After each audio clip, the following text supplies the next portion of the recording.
à tous, ravi de vous retrouver pour cette première édition complète de la soirée sur El Moula. Voici les titres de l'actualité. Résultat du bac 2019, session ordinaire et de rattrapage. 253 808 candidats empochent le précieux sésame et se lancent dans le rush de l'orientation. Grandes écoles ou universités, tout un salon à Casablanca pour accompagner élèves et parents dans la quête du meilleur. La culture du quinoa, Paris gagné dans la province de Hamna. 150 hectares ont été cultivés. Une solution à la sécheresse qui caractérise cette région. On en fait le point dans ce journal.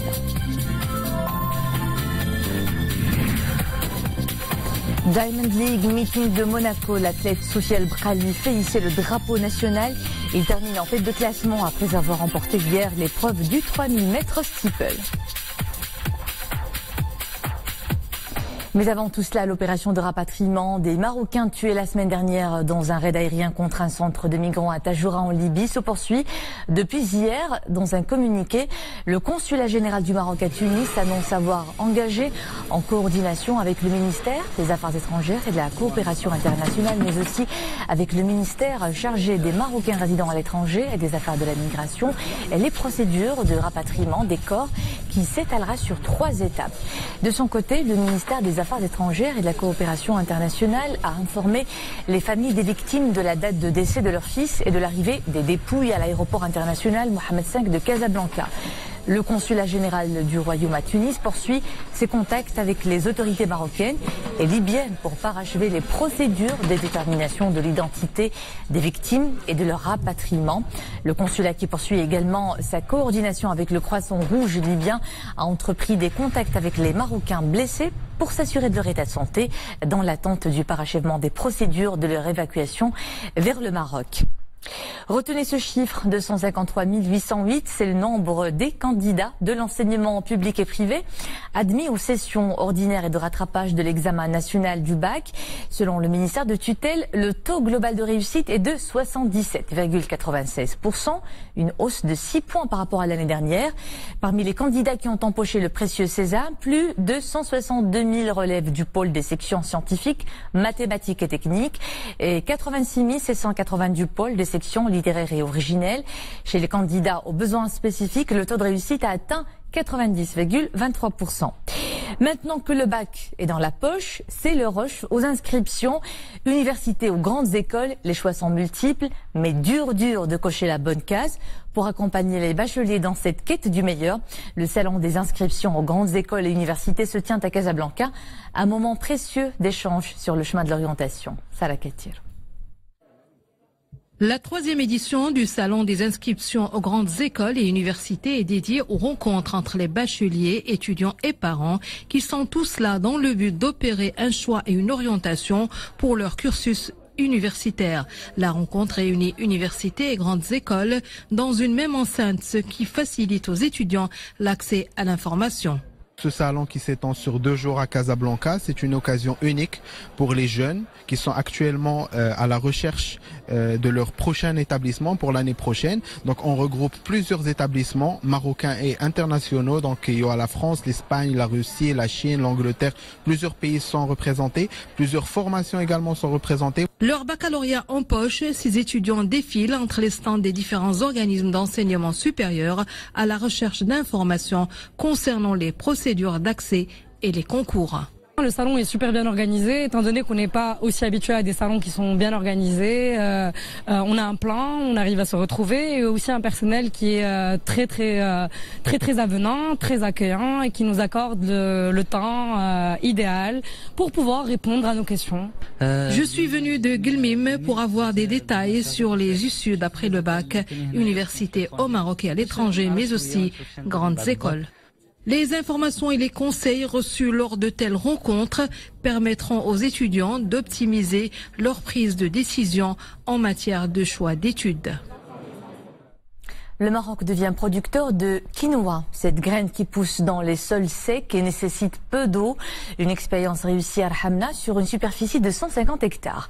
Les agriculteurs ont été accompagnés dans ce projet qui pourrait être une solution face à la sécheresse et à la désertification qui touche cette province. Nisra El Hamdaoui.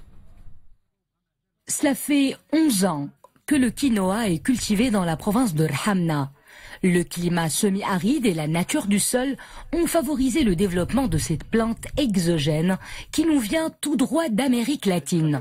Les agriculteurs qui ont cru en cette culture n'ont pas été déçus du rendement. Nous avons agrandi la superficie cultivée de quinoa grâce en partie à un projet de valorisation de cette culture soutenu par nos partenaires dont la Direction provinciale de l'agriculture. Les agriculteurs affichent leur optimisme suite à la réussite de cette nouvelle expérience. La production de quinoa est généreuse dans une région connue pour ses épisodes de sécheresse. Le quinoa, une culture alternative assez rustique qui nécessite des opérations manuelles précises et demande beaucoup de main-d'œuvre. Nous labourons la terre et nous introduisons des engrais organiques qui améliorent le rendement. Nous pouvons recourir à des engrais azotés. Cette plante nous permet d'obtenir une production moyenne de 4 quintaux sur des terres bourres. La récolte du quinoa commence quand les grains se détachent par simple pression entre les mains. Mais avant de les consommer, certains gestes s'imposent. Les grains sont bien polis et lavés pour éliminer les débris et les impuretés. Par la suite, nous les laissons sécher. Nous pouvons préparer le quinoa façon couscous ou l'utiliser dans la réalisation de gâteaux, de pain ou comme une soupe ou encore dans les salades. Les professionnels du secteur dans la province de Rhamna nourrissent l'ambition d'atteindre 500 hectares de quinoa en 3 ans. On ouvre la page internationale par la Cisjordanie occupée où un enfant palestinien a été gravement blessé à la tête lors d'affrontements hier entre des manifestants et des soldats israéliens près de Naplouse. Il se trouve dans un état critique et à Gaza, au moins 33 Palestiniens ont été également blessés dans des manifestations émaillées d'affrontements avec l'armée israélienne au niveau de la barrière érigée par Israël. Et en Syrie, ce bilan meurtrier, au moins 14 civils, dont 6 enfants ont été tués, dont de nouveaux bombardements sur la région d'Idlib. Des frappes russes ont touché un campement informel de déplacés près de Khan Shikhoun, une ville du sud de la province d'Idlib. Les victimes étaient des habitants du nord de la province voisine de Hama. Loin de la région, la Somalie, où au moins 26 personnes ont été tuées, dont plusieurs étrangers et 56 autres blessés dans l'attentat à la voiture piégée perpétrée hier soir par un commando du groupe terroriste somalien des Shabab contre un hôtel de la ville portuaire de Kismayo. L'attaque à la voiture piégée, suivie de coups de feu, avait commencé en fin d'après-midi. La livraison des missiles russes se poursuit à Ankara, aux grandes dames de Washington, où plusieurs membres du Congrès appellent à des sanctions. Les États-Unis jugent qu'il existe un risque que l'achat des systèmes russes par Ankara ne mette en danger les secrets technologiques au nouvel avion furtif américain F-35, dont la Turquie veut aussi se doter. Mais jusqu'à présent, Ankara rejette toutes les mises en garde américaines. Les couleurs du ciel chez nous à présent. Le temps chaud persiste sur plusieurs régions, l'oriental, le sud-est et le sud, mais aussi l'intérieur. Les maximales varient entre 24 et 28 degrés près des côtes, entre 28 et 34 sur les reliefs, la Méditerranée et les plaines atlantiques. Et puis le mercure grimpe jusqu'à 47 degrés sur les plateaux de phosphate, les plaines de Tadla, le sud-est, l'est et le sud des provinces sud. Des températures de la saison estivale, saison de voyage et de colo pour les enfants partout. Les colonies de vacances sont au programme, des jeunes estivants comme ceux que nous allons voir dans ce reportage à Tétouan où les enfants des salariés de la SNRT se retrouvent pour le plaisir du soleil, de la mer, du farniente, mais aussi pour le plaisir d'apprendre. 160 écoliers et collégiens âgés de 8 à 14 ans, tous des enfants de salariés de la SNRT. Pour la période estivale de cette année, le point d'ancrage est à Tanger et les activités de loisirs plusieurs dizaines de kilomètres plus loin, sur le bord de la Méditerranée entre Mdir et Fnidak, dans un aquapark. Une première expérience pour la majorité des enfants. Le jour du départ, j'étais stressée, mais après les jours qui viennent, je me suis habituée et je me suis fait des copines. J'ai beaucoup aimé parce qu'on est parti à la piscine, on a fait beaucoup d'activités et il y avait beaucoup de soirées. Les enfants sont encadrés par une soixantaine d'éducateurs et animateurs. À chaque jour, son programme de sortie et d'activités ludiques. Cette colonie de vacances est riche en activités. Aujourd'hui, c'est une sortie à l'aquapark qui est dotée d'un merveilleux toboggan. J'adore. Nous passons de bons moments. Nous bénéficions d'ateliers divers tels le théâtre, l'éducation physique ou encore l'informatique. J'ai bien aimé. On a fait beaucoup d'activités, des pièces théâtrales, des danses. On est parti dans beaucoup d'endroits qu'on n'a jamais vus. Et j'adore, vraiment, c'est trop bien. Théâtre, chorégraphie, musique, atelier de peinture, calligraphie, autant d'activités en atelier qui enrichissent le programme de cette colonie de vacances des enfants des salariés de la SNRT. Du sport maintenant et cette belle prouesse de l'athlète marocain Sophia El Bqali qui a remporté hier l'épreuve du 3000 mètres steeple lors du meeting de Monaco, 9e étape de la Ligue des Diamants. Une performance qui s'ajoute à un beau palmarès. Mohamed Aïtlishkar. Pour cette discipline phare de la Ligue de Diamants, ils ont tous répondu présents, notamment des Éthiopiens et des Kenyans, mais aussi le champion, Sophia El Bqali. Soufiane, déjà sacré vice-champion du monde à Londres. Il a pu survoler le 3000 mètres steeple de Monaco en 8 minutes 4 secondes 82 centièmes devant 100 Kenyans et Éthiopiens. Soufiane qui a surgi dans le dos du Kenyan Benjamin Kigen.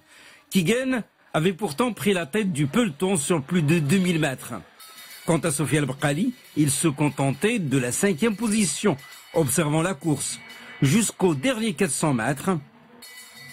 Il a alors entamé la remontée et à 100 mètres de la ligne d'arrivée, Soufiane a réussi un sprint final qui n'a laissé aucune chance aux Kenyans, enregistrant ainsi le meilleur chrono mondial du 3000 mètres steeple cette année.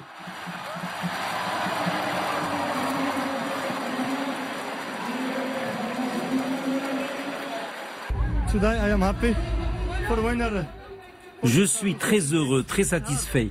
J'ai réalisé un bon chrono malgré la chaleur et malgré une blessure à la jambe. Je suis fin prêt pour le prochain rendez-vous à Paris. Sophia El Bqali a déjà réalisé une excellente performance personnelle sur le 3000 mètres steeple avec moins de 7 minutes. Objectif aujourd'hui, le titre des mondiaux d'athlétisme prévu au Qatar en octobre prochain.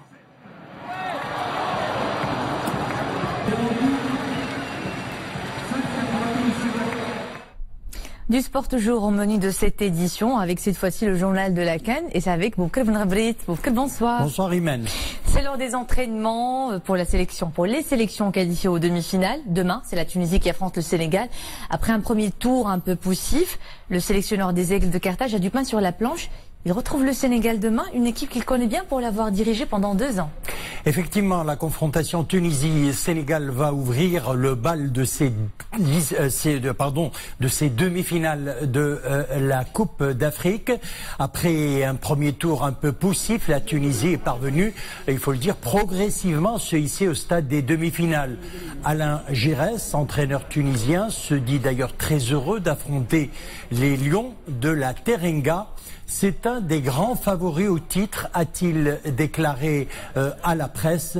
Il faut dire que Alain Giresse n'a pas été trop bavard lors de la conférence de presse. On l'écoute.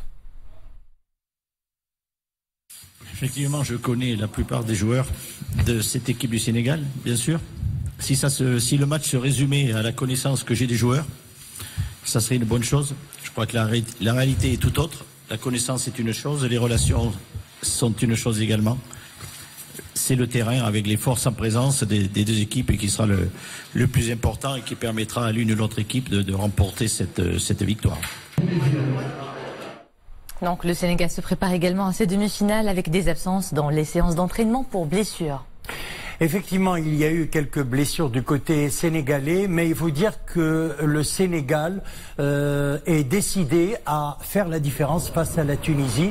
Le Sénégal a été, il faut le rappeler, la première équipe à décrocher son billet pour ces demi-finales en battant le Bénin 1-0. Les deux sélections se sont rencontrées à 5 reprises en phase finale de la Coupe d'Afrique. Une victoire partout et 3 matchs nuls. La dernière rencontre remonte au 15 janvier 2017 à Franceville, c'était au Gabon. Le Sénégal avait pris le dessus sur les Aigles de Carthage 2-0. On écoute l'entraîneur sénégalais. La Tunisie est une équipe très intéressante. C'est une équipe qui évolue dans un schéma pratiquement 4-3-3, parfois qui est capable d'évoluer en 4-2-3-1. Je crois qu'ils ont eu un début un peu difficile, mais à l'arrivée ils sont en demi-finale. Donc c'est une équipe qu'on respecte énormément. Ils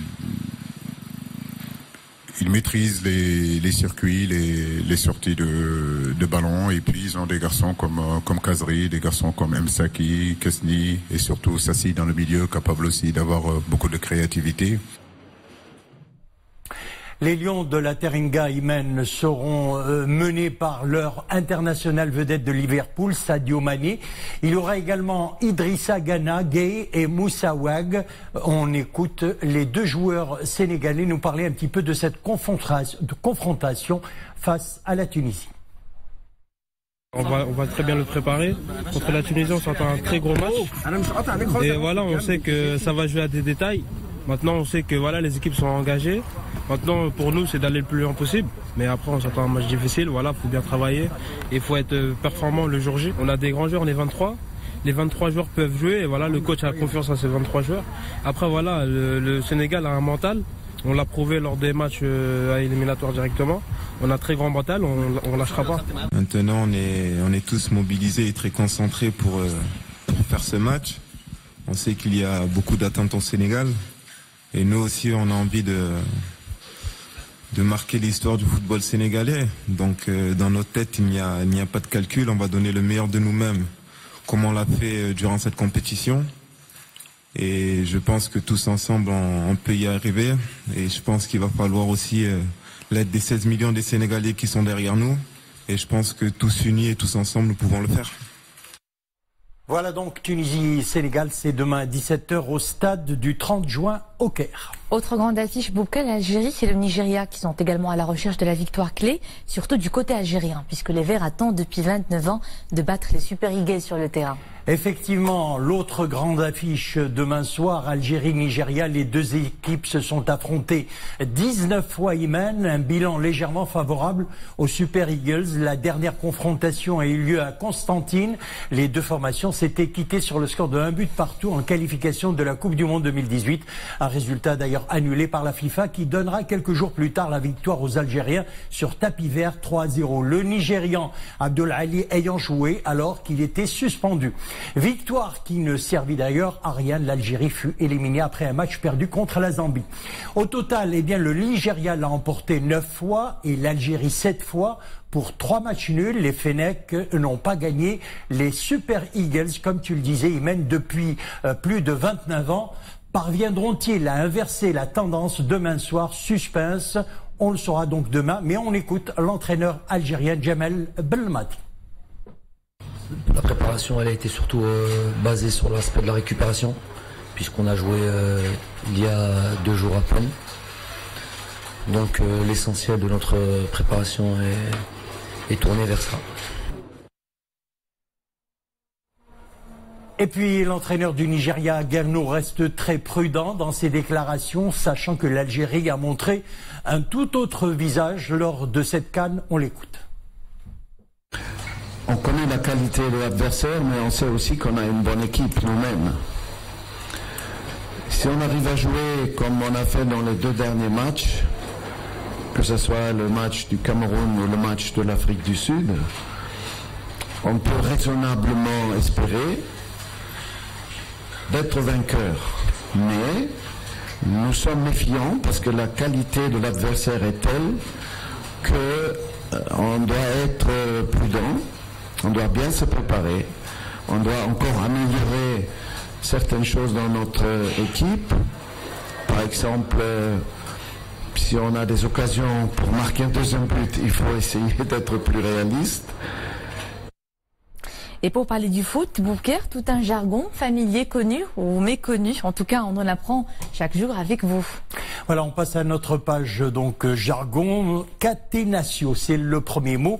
On devine un petit peu, c'est un terme un petit peu italien qui signifie cadenas et qui désigne un système défensif très rigoureux renforcé par un libéro. On passe à la deuxième. Ça se dit très souvent maintenant, les commentateurs sportifs à travers le monde, les francophones le disent, une savonnette. Cela concerne les gardiens qui pensent saisir le ballon et le laissent glisser dans le but. C'est pas un ballon qui glisse et qui sort en dehors de la surface, c'est un ballon qui glisse mais qui entre dans le but. Okay. Et puis mettre la semelle, je crois que ça veut tout dire, signifie jouer de manière dure et brutale avec l'intention de faire mal à l'adversaire. C'est quand même plutôt agressif. Voilà. Et ben c'était tout pour ce soir, Bouker. Merci beaucoup. On se retrouve demain. À demain. Merci. Demain. On continue avec du sport, avec un rameur bien de chez nous, Saïd Ben Ammar, qui a vaincu l'Atlantique en 2012. À la seule force des bras, le jeune skipper avait franchi la ligne de traversée de l'océan à la rame, entre Dakar et Cayenne. À Rabat, le premier rameur marocain, arabe et africain à avoir traversé cet océan en solitaire et sans escale, évoque cette expérience exceptionnelle dans le cadre du festival culturel Florilège de Rabat. Retour à Mohamed Leshkar. C'était il y a 7 ans. Quelque part dans l'océan Atlantique.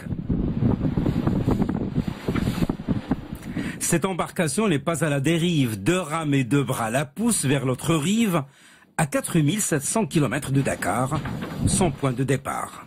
Seul, au bord de sa barque, Saïd Ben Ammar, un jeune aventurier marocain, rame à destination de l'Amérique du Sud. Tempête, chavirement, nourriture moisie, sur son chemin, plusieurs obstacles lui font face. Et 7 ans plus tard, Saïd se décide enfin à partager son aventure avec le public. Mis à part maintenant le chavirage et la tempête à laquelle j'ai survécu plus de 10 jours, et puis en fait la perte de ma nourriture en fait qui a moisi, j'ai dû en fait m'adapter et faire en fait trouver le moyen de survivre sans nourriture pendant 25 jours. À travers des images et des vidéos, Saïd partage avec l'assistance des instants de joie, de grandes émotions et de sensations fortes. Je dis que tout le monde peut faire la traversée de l'Atlantique à la rame en solitaire sans escale ni assistance, mais si on n'a pas un mental en acier, on ne peut pas en fait faire une telle traversée. Tout le monde a besoin de rêver, c'est le credo du jeune skipper. Il en faut une bonne dose pour chevaucher l'Atlantique pendant 51 jours avec à l'horizon la plénitude du rêve accompli. Et c'était tout pour ce soir. Merci à vous de nous suivre. L'info est de retour à 21h en compagnie de Qais Mouhsine. Passez un agréable week-end.